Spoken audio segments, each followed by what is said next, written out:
How to know if your rent serviced accommodation deal is a deal. On this video, I'm going to show you how I crunch the figures and how you should too.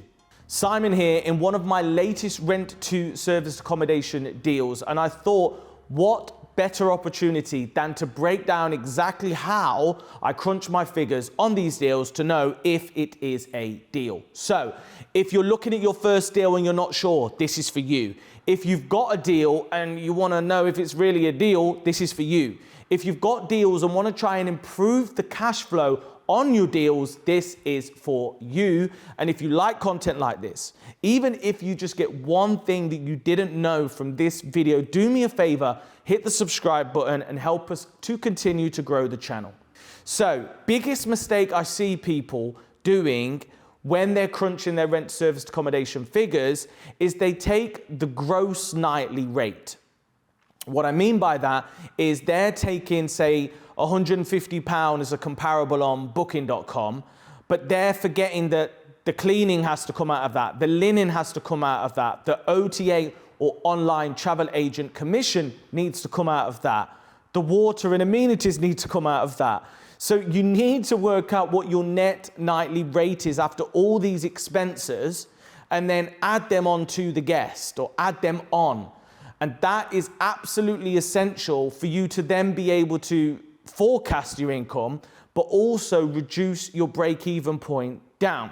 So that's top tip number one. You need the nightly rate and it needs to be net, okay? The amount in your pocket. And yeah, as you hit that 85 grand threshold, you're also gonna have to take into consideration VAT, top tip. The second thing you really need to do is you need to make sure that you break even at around 50% with that net nightly rate. So let's take an example.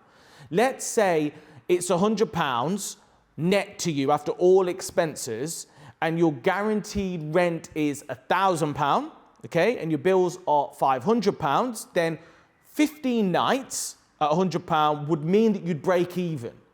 That's what we want. Because sometimes people say, do you know what, I'm earning £1,000 a month, but you need to be full 25 nights of the month in order to achieve that. That is clearly pretty risky, okay? So first thing, you need to know your net nightly rate. Second thing you need to do is you need to make sure that with that rate, you're breaking even at 50%. Then what this allows is it allows the other 50% to be income. The third thing you need to do, and I'm calling this economies of scale because that's the best way I can explain it. When you've got one SA deal and you've got one lot of cleaners, one lot of linen, you know, one lot of insurance, one lot of PRS, one lot of channel manager expenses and bank merchant expenses, okay? What happens is, unfortunately, the £1,500 profit gets hit by a lot of these business expenses. So if you want to really smash it in SA, you need to understand that economies of scale. You need 5 deals, 10 deals, 20 deals before you really can smash it.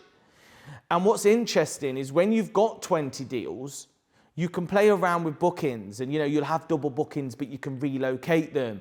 You'll have a property that maybe's got a boiler issue, but that's fine. You can relocate your guests.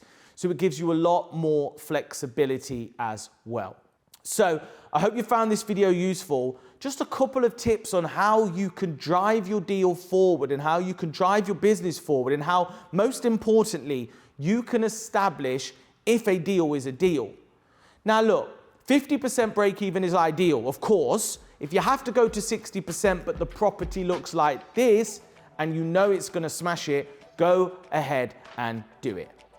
Hope you found this useful. Subscribe. Make sure you subscribe. And I'll see you in the next video.